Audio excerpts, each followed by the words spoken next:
today's time, women are playing a very crucial role in the corporate sector or just empowering the youth. I think a woman plays a two-part role. One is at home and one is outside. So what's your mindset about this point?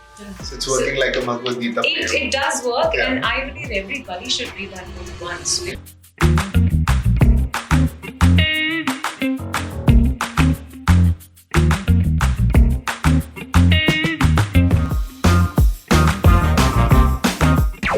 Hi guys, welcome to Infinite Talk, a podcast platform for the global world. At today's episode, we will be inviting Mrs. Disha Gupta and Eileen, who is the Vice Chancellor at Birmingham City University, UK. In today's discussion, we talked about the women empowerment, why the young generation is in such a hurry that they want to achieve everything just so quick. Also about the women empowerment and what is the role of women in today's society. We also talked about some beautiful books that one should read to have a beautiful life and to enhance their skills in the world where everything is required with a skill-based set. So let's start this conversation and talk to both of them and delve into the conversation like never before. Hi Eileen, hi Disha, and it's really a pleasure to have you here at Infinite Talk today.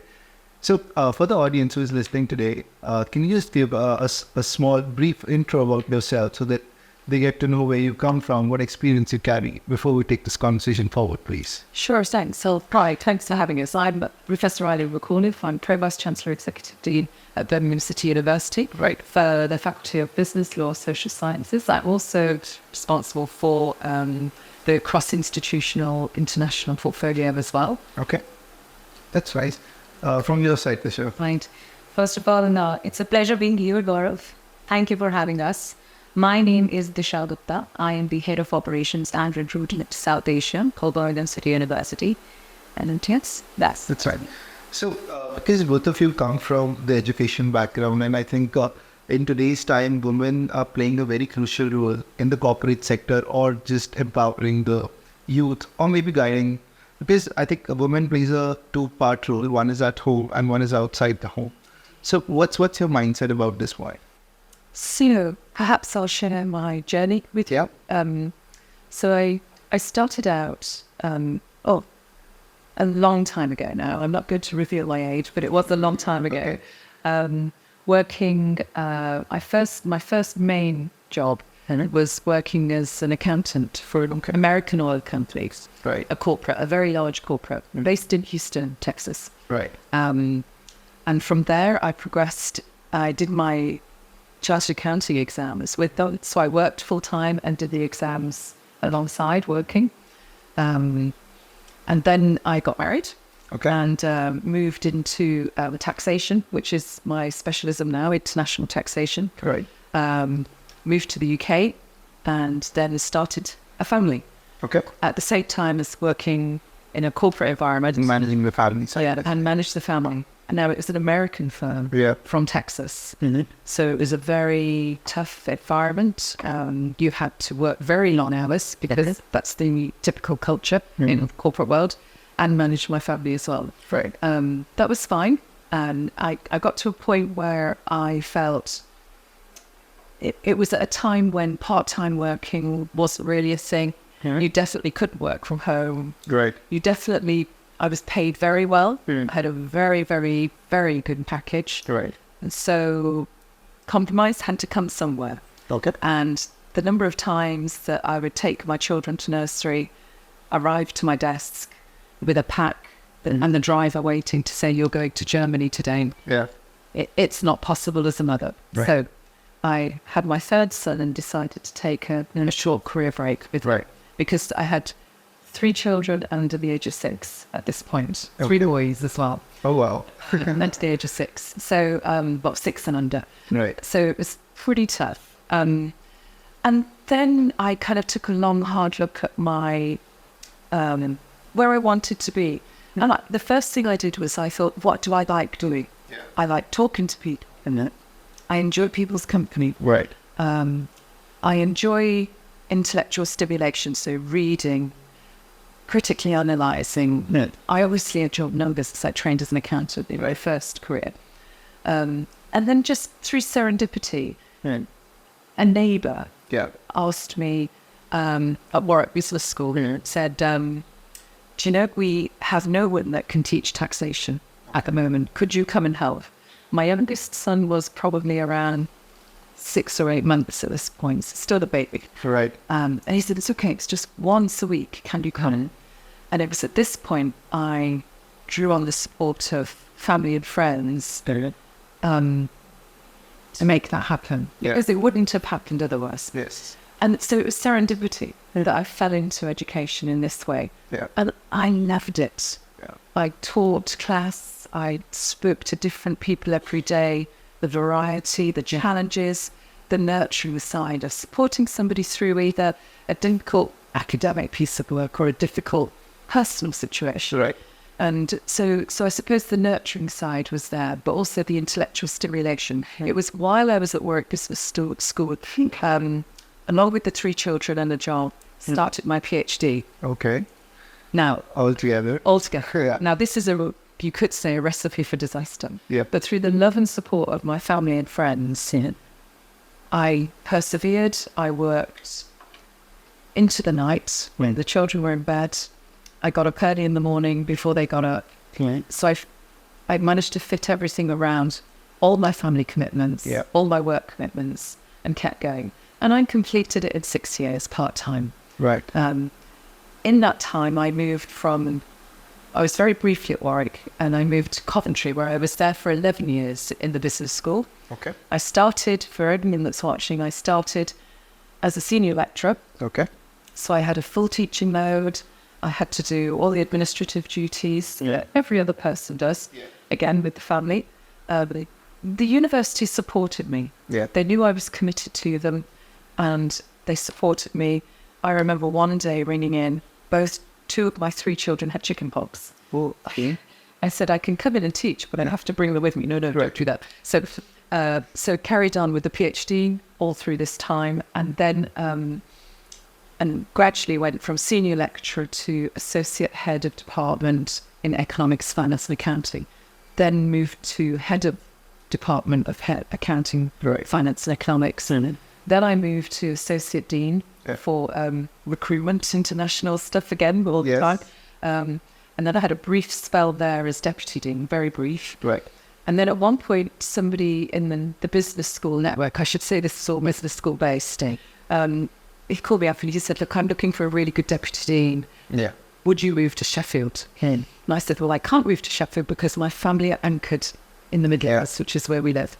But I could commute. So I commuted for 5 years to Sheffield every day.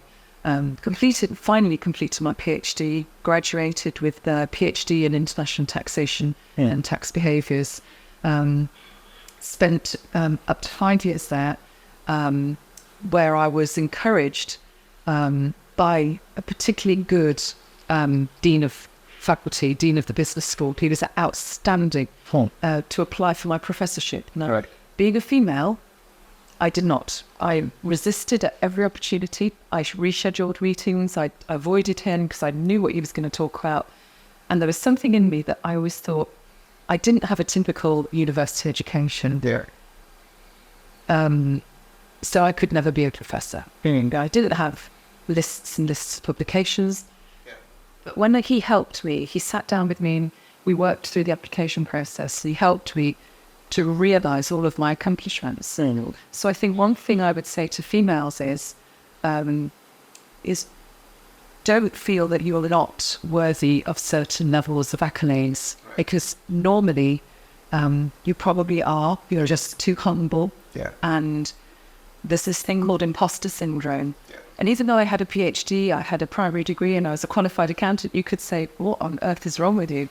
But I still used to do that. I didn't have the confidence. And it was through this brilliant leader that encouraged, supported, helped shape the application. And then I remember the day the outcomes were coming out for the professorship, I forgot, because I truly did not believe I would be awarded. Truly. And the day the outcome came, I got a knock on the door, and there was a parcel to Professor McAuliffe from the same leader with champagne. So he knew what I was getting. And it was like he said, I wanted to be the first person to congratulate Professor McAuliffe. Oh, nice. And that was the first time I saw Professor McAuliffe in writing. And I'm still stunned. Whenever somebody calls me Professor McAuliffe, I'm kind of, do you mean me? Yeah. So there's something around females and their being ambitious for themselves, but also because females generally are quite humble and quite have great humility. Yeah. That, in my experience, have been possibly not so good at pushing themselves forward. So then from Sheffield Hallam, with my professorship, I moved to Birmingham City University, which is where I currently am, and I have been for 2 years. And I moved from being the Dean of the Sheffield Business School to now being Provost Chancellor, Executive Dean of Business Law of Social Sciences. And now I take great pleasure in mentoring other female aspirant professors. And I'm really proud to say that in this last cycle that we recently went through at Birmingham City University, 3 professors in my faculty were awarded. All 3 were women. All female. Let me tell you one quick story. You can cut this later if you want. No, we want to hear. One quick story. So 2 colleagues were very good. They sought good mentorship throughout their journey. Very good mentorship. One lady didn't see anything of her. She put in an application for an associate professor. I looked at this lady's application. She has worked on the SAGE committee, for the COVID. She has secured so much funding. She has published. She's very, very, very well known in the government and in the United Nations and everything. And I just took the application. I said, I just want to talk with this lady. I'm not going to tell you her name because she'll be very embarrassed. And I met with her and I said, could I make a suggestion that you reconsider applying? She said, oh, I'm not good enough. And I said, no, you don't understand. I would like to support you to apply for a professorship. As she broke down, she said, no, I can't. I said, you can. This is worthy of professorship. And I spoke to our Vice-Chancellor with it. I said, would you mind reconsidering her for professorship? He completely supported her. So she reworked her application, applied. The professorship panel was unanimous that she should be awarded. And so that's an example of a humility, then humble, not reaching out. Yeah. Just keep going, do hard work, but not receive the accolades or acknowledgement of your professional standing. So in terms of my work this year, that's something I'm particularly proud of, being able to support females at whatever level in their career and to achieve their best. Sometimes it's not about going upwards. Sometimes it's about going across. So 2 quick questions from your whatever you told me about yourself. Yeah. So you told me that you were too keen about reading and learning more. So any 2 or 3 books that you recommend everyone should read in their lifetime so that, they can have a enlightenment or maybe have a good life? Yeah. You needed to tell me. Let me think. Yeah. Come back to you. Okay. And second question, when you were telling me about that someone should not only think about going like this, but it should expand on the surface level itself. But when I see today's generation, so they want everything to be quick. Yes. And they want the graph should grow like anything, day and day. Yes. So one advice that, with your experience, you want to give them, that they can grow on the surface and how they can help them. Yes. So Gaurav, this is something I see daily. Yeah. I see it daily with young male and female colleagues. It tends to be sub 30. Post 30, I think, is a little bit something else that's going on there. But sub 30, it's I want to operate at your level now, and I have some that are quite persistent and actually I think a little bit unpleasant at times to each other, but to colleagues. So I take my time and I speak with them, and I say, what's your rush? It took me years to build my profile, years and years. And because of that, I have patience, maturity. I can look across the piece. So my advice to them quite often, and I have to keep saying it because they're not listening to what my advice is. So my first piece of advice to them is slow down, take your time. Just because you've done something once doesn't mean you've mastered it. Tick, move on. Yeah. You need to continue to demonstrate and grow across tasks, roles, competencies. Right. That's the first thing. And that talks to capabilities. When I go to behaviours, that's where my strength is, because I'm good with people, I talk with people, people tell me things easily. Yeah. And that's because I have a quiet voice. I don't, apart from today, don't talk very much. Yeah.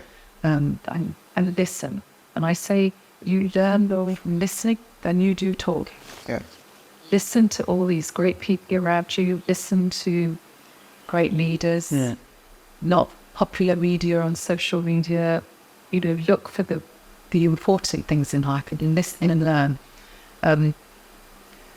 So hence why I say they're not listening. Yeah. Because I have to talk to them again and again and again. Yes. Listen.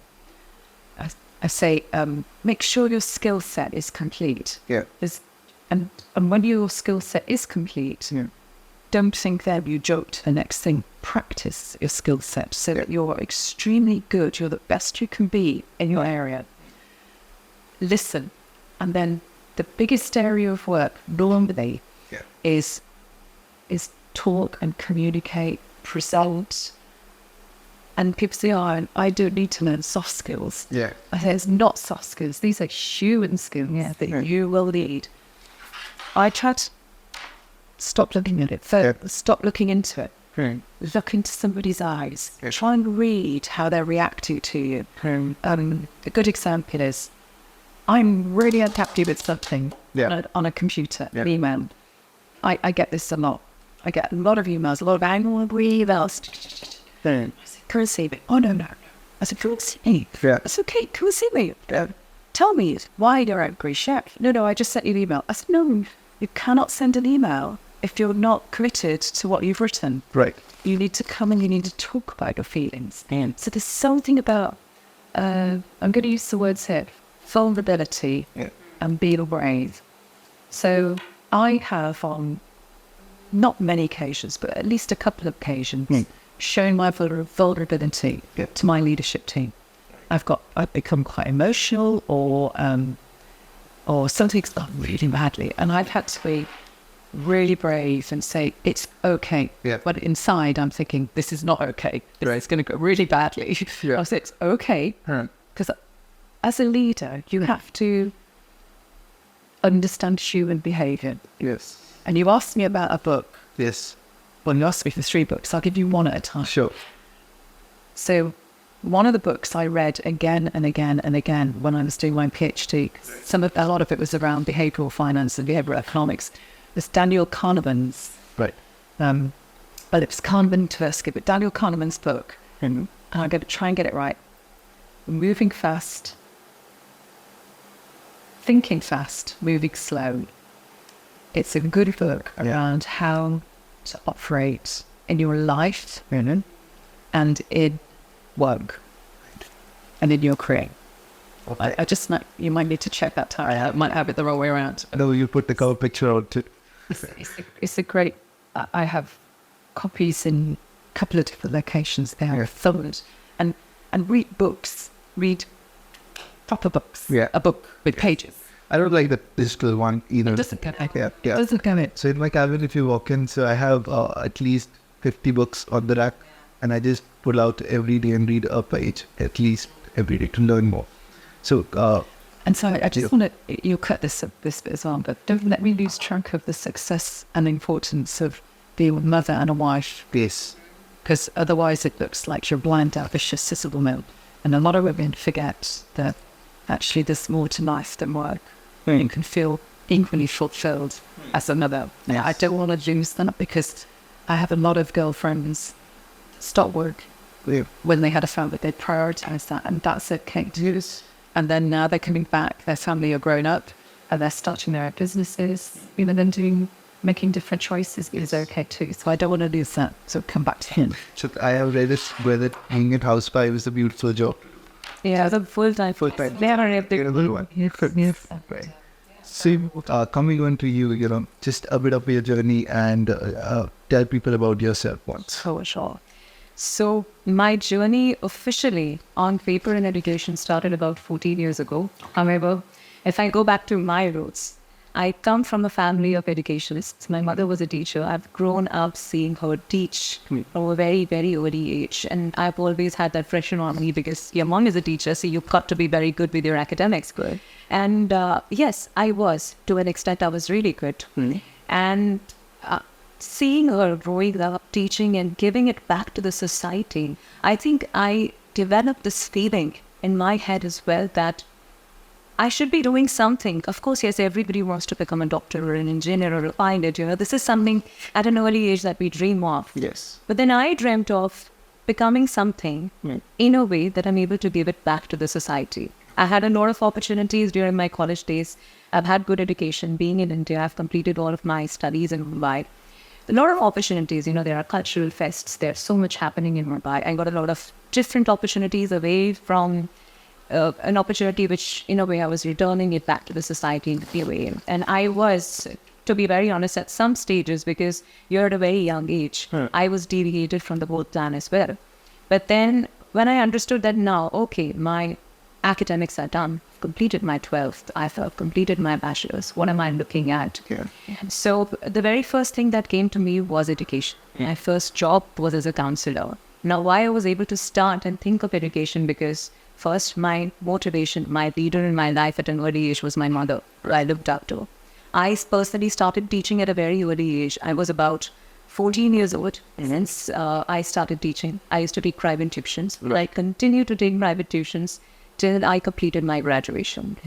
Till my graduation, and between that time period that I was taking private tuitions, the accomplishment that I always felt was those students coming back to me and telling me, my parents are so happy with my grades. I am so happy.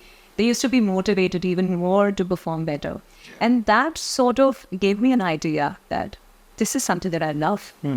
This is something that where I want to see myself. I shared this yesterday in my speech, that my idea, and this is something that I've said in every single interview that I've appeared for till date, and when they ask me, why this organization, or why education, I always tell them that my dream or my ambition in life is not to be a bigger part of something, but to be a small part of something huge. And I think education helps me accomplish that idea. I'm a very small part of something huge. In a way, I'm changing the world. In a way, I'm creating the future of so many future leaders of the world. And that is the motivation that I get, to be stuck to education. I think I'm going to be stuck to this field for forever now. I've completed 14 years and I don't know how many more years I'm going to be associated to this. But yes, this is where I see myself. And like Eileen has said, I think you really, really need a good leader in life to recognize you, to understand the talent, the vision, where you come from, and that human touch. Otherwise, I think we will all be robots. The vulnerability, I think, is a part of you, and that has to be seen to understand what person are you. When I look at people, for me, it is attitude over aptitude. I don't look at the skill set that they currently have, but I look at the skill set that they can acquire once they get on board. And I think that's what every good leader does. Very few though, I can literally just count them on my tips. I've not really had very, very good leaders all my life, but eventually I came to a position that, yes, I found somebody who is happy to encourage that, who is happy to look at that, who is happy to showcase it, and not worried that, oh my God, should I be worried that she's better than me, etc. And I think that is the recognition which everybody should get. Not a lot of women leaders are able to get that. Like Eileen has mentioned, women generally, especially when it comes to workplaces, are a little humble. They don't want to scream and shout about the recognition that they want. They want people to recognize it through their hard work. And that is what we try to do. Where I feel that in some places we should. We have to blow our own trumpets in certain places that, yes, I am good. Look at me. Give me the opportunity. And yes, the new generation, the Gen Z, I think, is doing exactly that. From the generation that I come from, Eileen comes from, and I think we don't scream and shout about it. But yes, the new generation, which is mainly why you think that they're so aggressive or active, yes, they are talking about it. They want it. And I think they are going to get it sooner than we got it. Yes. So, yeah. That's how the new generation is coming up. I think when you see around, I think most of the corporate sectors have women entrepreneurs, but not so much that we expect them to be like. For example, this Indra Nooyi, so she's a founder and like a CEO for PepsiCo now. So when we see at her, she has a different story and how she's building PepsiCo throughout the globe. So how do you believe, managing home and managing work, how to work-life balance work in a woman's life, because it's very much different from the men's? So I think you should go first about it because you have more of an experience in this than I. So how did we manage it? Or how do we manage it? So, because it's more challenging when children are younger, of course. Yeah. Because it isn't just small people that you're in love with, the little boys. It's the whole house. Yeah. It's the whole functioning. So I think myself and my husband were like, we both shared our plan. Okay. And we worked hard to make sure that we balanced our schedules.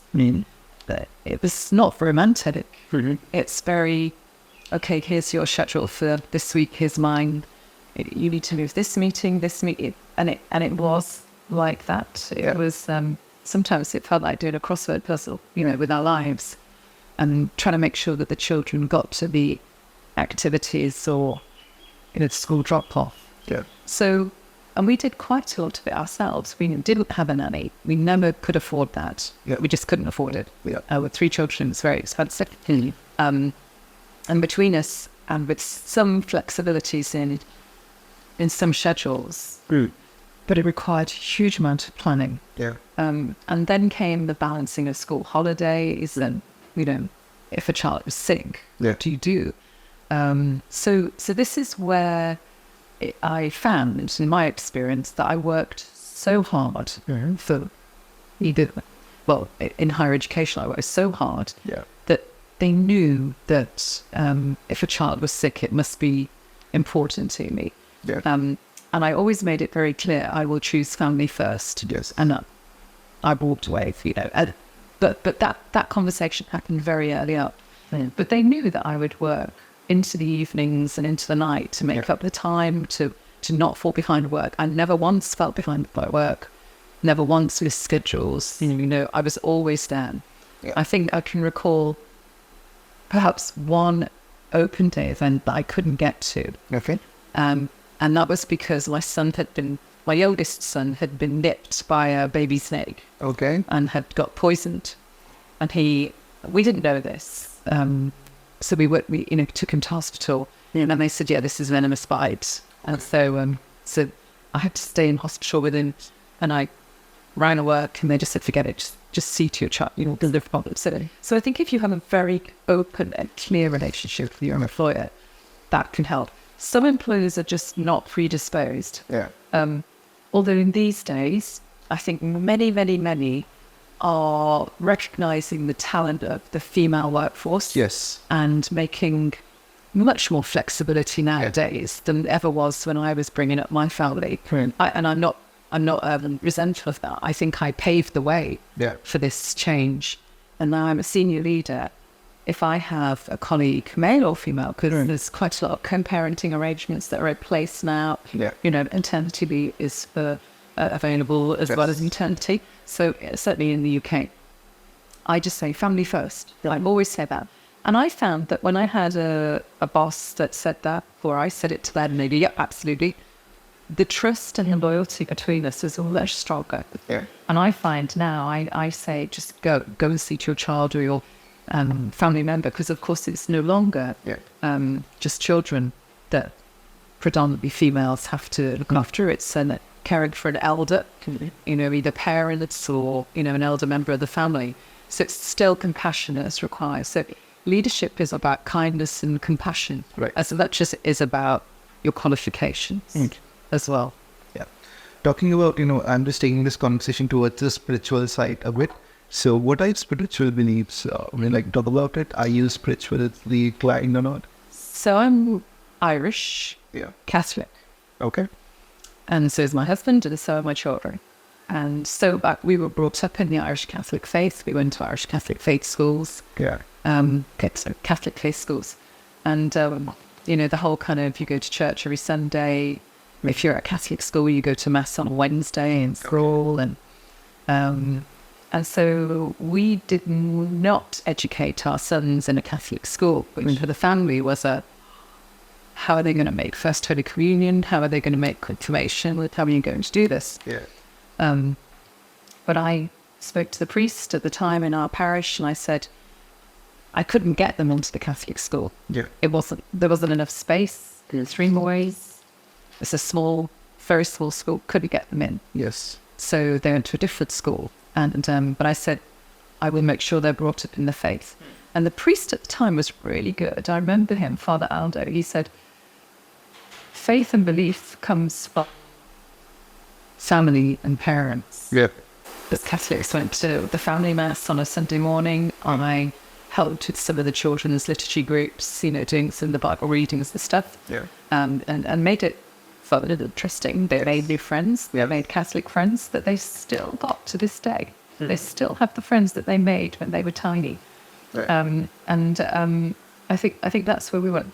And we took them to their First Holy Communion preparation classes. Really? Again, it was another thing that we had to schedule. Yeah. But we did it. And I think now my boys are your age, older, and one of them is very devout Catholic. The other one, number 2 child is probably not, and number 3 child is probably not either. Okay. But do I get upset about that? Absolutely not. Because I think faith is something, and I'll be honest, my faith is with me. Yes. I travel a lot with my job. I say my prayers. I go to Mass in the country I can. So the last time I was in Delhi, I was able to find a Catholic church because it was Palm Sunday. I wanted to go to church. Right. I wanted to go to Mass. And so I did. And I find the church. But it doesn't matter. It's not about the building for me. It's in me. It's my faith. I can pray if I want to. Right. Sometimes I can go and sit in a church, not pray, but just be still. And that stillness gives, At moment. in a busy life with lots of different things moving, it's just a time of peace and tranquility where you can get your mind relaxed and be more thoughtful. Yes. And give your brain time to stop. Yes. That's necessary, I think, because how fast we are learning in our lives. Technology, definitely. Not allowed in church. Best place to be there. Yes, indeed. Yeah. For you, Disha, you just moved from India to Dubai, right? So how was that transition journey for you? Well, it was really smooth because, again, if you've made up your mind to do something, you will find it easy. However, if you're still not confident about the decision you're making, you will face challenges. You will find it a little difficult or path for you to keep. But since I was done, I knew that I have to grow in my life personally as well. Of course, with professional growth, personal growth is equally important. Your personal life, the peace that you require, really. And so I made that choice. I made the decision. Me and my husband supported me well, and we decided to move. And we made the move, and now it's almost 2 years. Yeah. And I really enjoy. But yes, India is I keep coming here almost every single month, 20 days I spend in India. So in a way, I still live in India. Just with away. Yes. You also read, I think, Sometimes. Okay. Sometimes. But there is one book that I always find myself going back to, and that is The Power of Your Subconscious Mind. Right. Why I tell you, it's because this is again what I feel and the way I see things and the way I understand. More than the validation that the world gives you, I think it is important for you to validate yourself. Yes. And you should not really rely on the validation you're getting from others. Till the time you're happy in yourself, you're good, you're sorted in your life. And that book really taught me that before you seek validation, validate yourself. Right. And if you're happy, it all depends on how you portray yourself for the people to understand what kind of a person you are. They just don't form opinions around you. Yes. It is what you showcase. is what forms opinions. Right. And I think that book has really helped me to grow as an individual, the way I see things, the way I react to things, the way I respond, rather, not react, but respond to things. And in times when I feel, of course, everybody goes through that I feel like, oh, I'm going to quit. This is not what I like. Yes. I don't feel respected here. I don't think my colleagues are treating me well, or I just don't like this job. It's too much for me to handle. Yeah. I go back to that book. And trust me, I do this. I just open any page and I just start reading. And somehow, through that book, I'm able to find some sort of an answer or some sort of an understanding from the situation that I'm into, and how can I get out of it, or how can I just free my mind from it. And that is most important. It's not the world that's caging you, it's your mind that's blocking and caging you. And if you are able to free yourself, then you're free. So it's working like a Bhagavad Gita. It does work, and I believe everybody should read that book once, because you don't know how powerful you are till the time you recognize the power that you hold. Right. So read that book is my personal recommendation to everybody. May you be a housemaker or you're working in the professional world. You need to understand your words. And you got to understand your power. And every individual is powerful like you. Yeah. And I would say, Yes. take the time to read a book. Give yourself the time. So my sons read prolifically. Okay. But I caught one of my children. Yeah. This sounds terrible. I caught him. Yeah. But he was sitting reading on their iPad. And he had it on 1.5 speed. And I said, give yourself the time to read. You don't have to. It's not a rush through the book. Don't put it on 1.5 speed, or kind of like, what are you doing, Give yourself the space, the time to relax. Your well-being, your mental well-being will be in such good shape. If you turn the engine off for a little while. Yeah. So I think we had a good conversation today. It was really enlightening and knowledgeable for all the audience that was listening to you today. And thank you for being at Infinite Talk. It was a pleasure having you here. It was a pleasure and an honor to be invited. Thank you. Thank you so much.